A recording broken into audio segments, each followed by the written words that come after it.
Welcome to Conflict to Clarity in Family Matters with Rahul Kishore. Welcome back to Conflict to Clarity in Family Matters with Rahul Kishore. Rahul is a Maryland family law attorney with more than 30 years of experience helping individuals navigate divorce, custody, and complex financial issues. With a background in finance and an MBA, he takes the practical, cost-effective approach to solving family law matters. I'm LeAnn Lyon, and today we are talking about modifying custody or support in Maryland and when court orders can be changed. Hello, Rahul. It's great to see you again. LeAnn, it's really nice to see you again. So, to start out today, how can custody or support orders be modified in Maryland? Well, there's two basic ways. One is you file for a modification if you're a party that needs a modification of child custody or child support. You go through a court process and you see if a court approves the modification.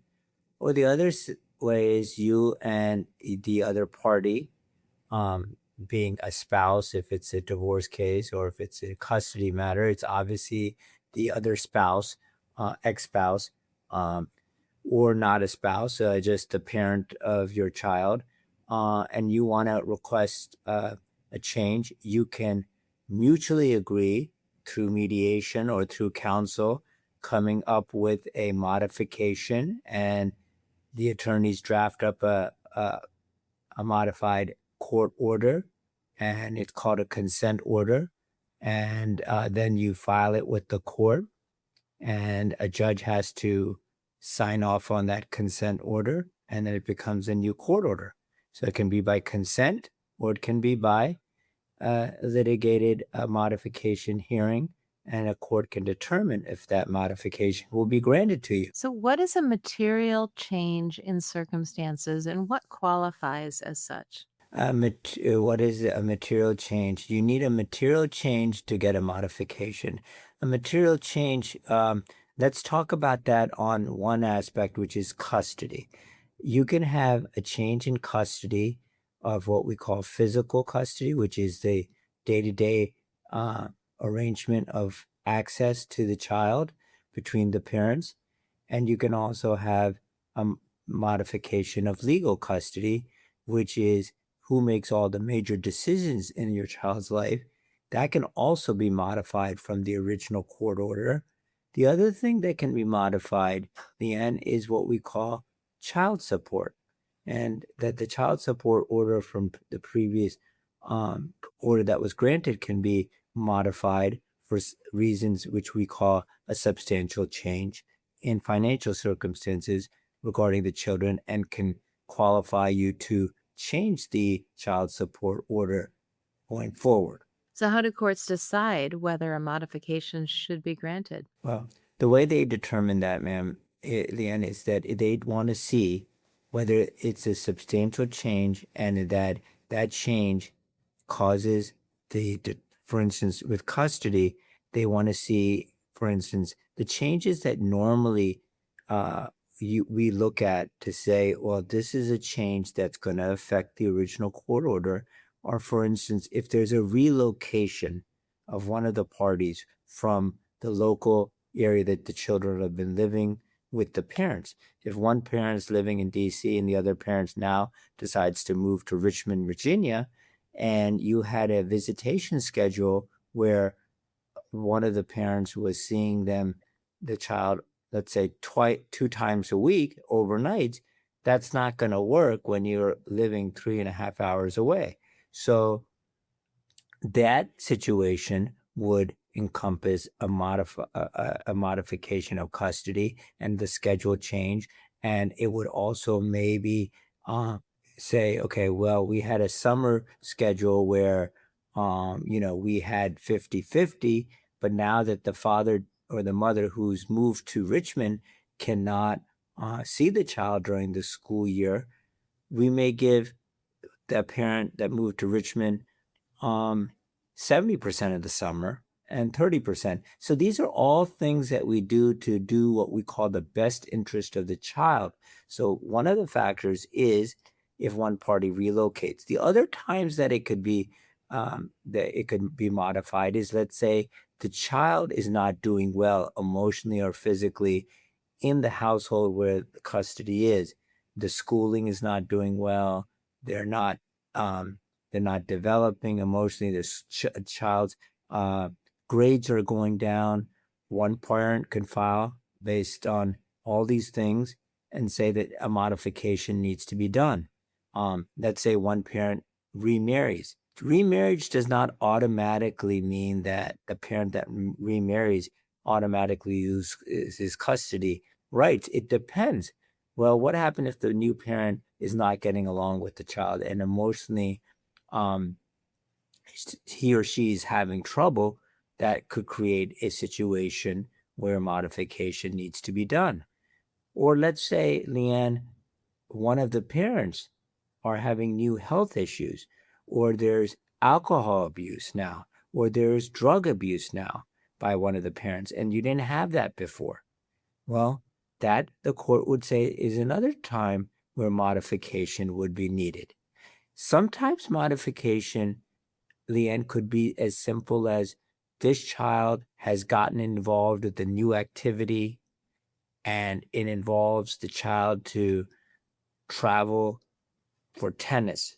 I'm just making an example of, and one of the parents' work schedule allows them to take care of the child better, and the other parent can't do it based on their work schedule, and it's causing a day-to-day disruption that the original schedule didn't have in mind. That could create a modification of custody. Now, those are, and the legal custody is where, who's making the major changes, making the decisions of the major decisions like education, medical, or religion. And the reason why you would want to modify that, or what we call substantial change, is if there's alcohol abuse, there's drug abuse, there's a new remarriage, and on the new parent is creating problems with religious beliefs that they had before and bringing a new religion in, and that's not doing well for the child or the stability of the child, then you can ask for a modification of legal custody. Or if one parent is not taking care of the dental needs of a child, like let's say, daily going to an orthodontist or the regular checkups, even though both parents are depending on the original custody arrangement, but one parent is not taking care of responsibility and is causing major medical issues for the child, then you could ask just for a modification of legal custody. Now, LeAnn, the other thing is you spoke of child support, and the modification of child support comes into play, LeAnn, when either parent, their income dramatically changes. Let's say if it goes up or down, then either party could ask for a modification. Let's say I lose a job, don't have a job for 6 months, and I'm paying child support, I'm going to file for a modification. Or if I find out my ex-spouse, her or his income has gone up threefold, I'm going to file for a modification of child support. I'm going to also file for a modification of child support, LeAnn, if I had a child who was 2 years old when me and you separated or we went to court last, and now this child is not going to daycare anymore. And the expense of the daycare of $1,500 a month disappears when that child goes to kindergarten. Yeah. Well, I'm going to file for a modification because childcare is one of the factors that goes into what we call the child support guidelines worksheet in Maryland. So you have to look at the incomes, the guidelines, and what are factors that come into the child support calculator. And if any of those numbers change in the future, you can ask for a modification of child support. Can you give an example of a modification that one parent requested and it ended up kind of going a different direction than they expected? Well, of course. So let's say my client comes in and is really upset because the other parent has been traveling, okay, Mm-hmm. to Albany, New York for the last 2 months, okay? And, this parent, okay, the mother, let's just say, of my child has been going to Albany for the last 2 months, and I'm very upset, and I want to come in and file for modification. So I come into my and say that my child's upset, mother's not around, the grandmother's taking care of the child, and we file and say that the custody arrangement should be modified. Well, let's say that we get to court and it's 5 months later, and the mother comes in and says, yes, this was something that I had to do, but it's a special project for a year, and I have proper care. The child is loved by the grandmother, and I don't think that the modification needs to be done. And I do come home on the weekends and still spend time with the child during my visitation period.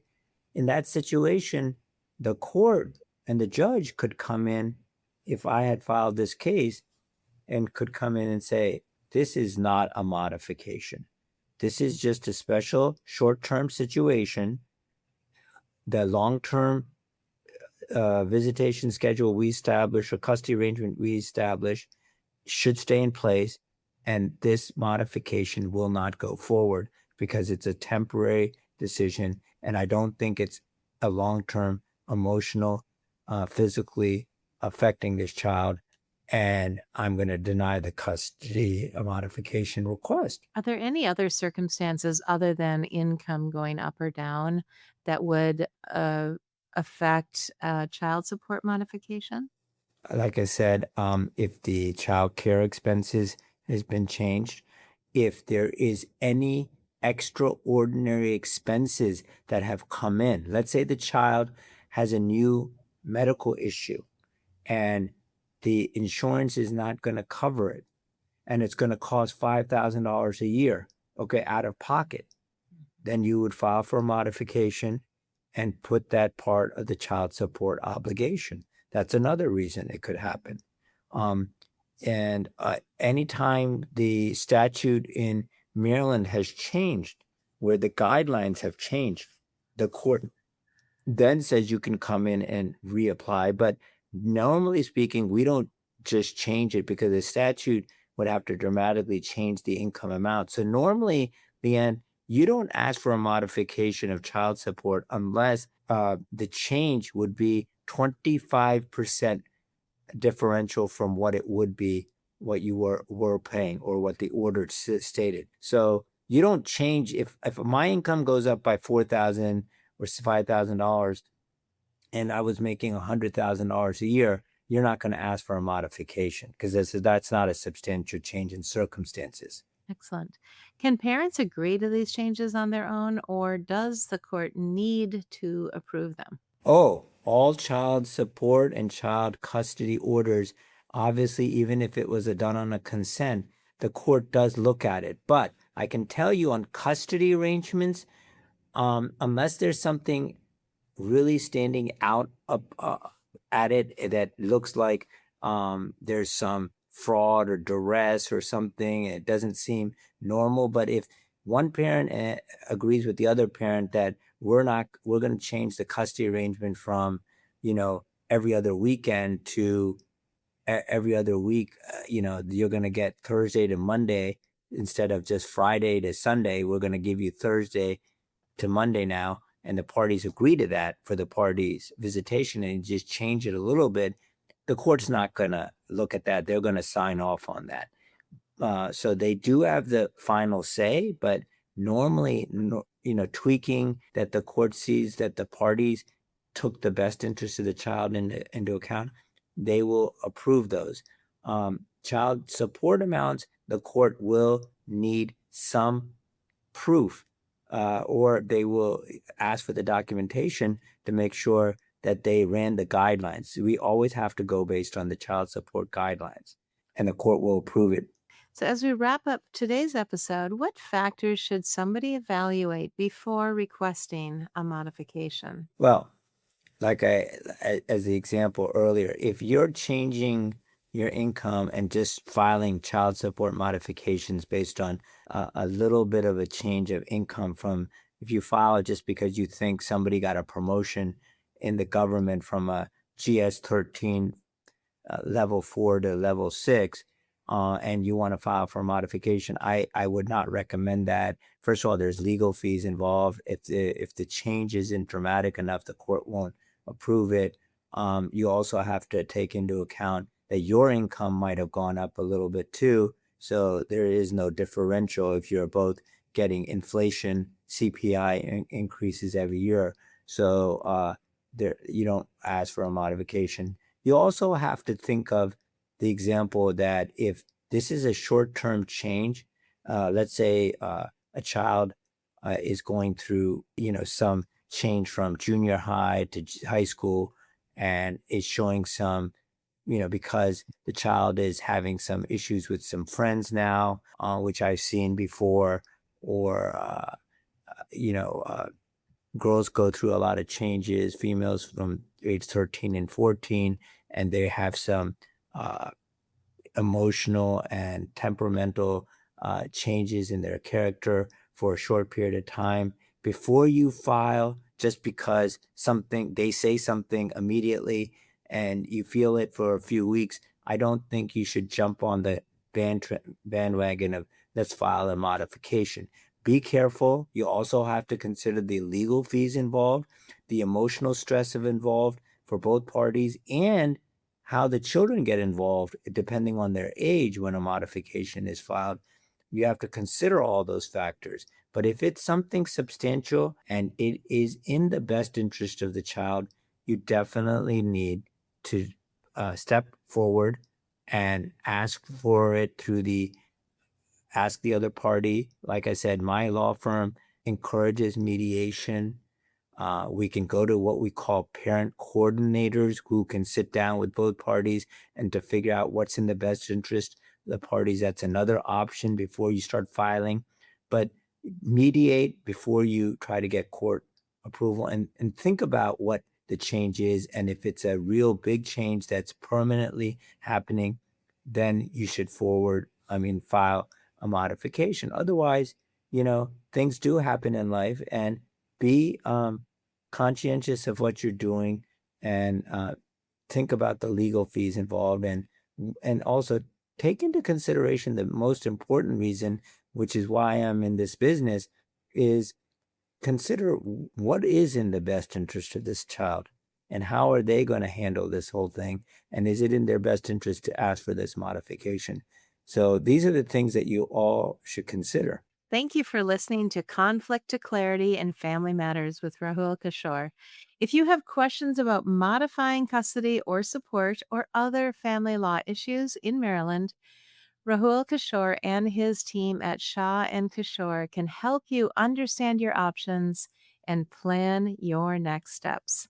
Visit maryland-lawoffice.com to learn more and schedule a consultation. Remember to like, subscribe, and leave a review if you found this episode helpful. Thank you, Rahul. Thank you, LeAnn, again for speaking with me. Thanks for watching. Be sure to hit that like and subscribe button and leave us a review in the comments.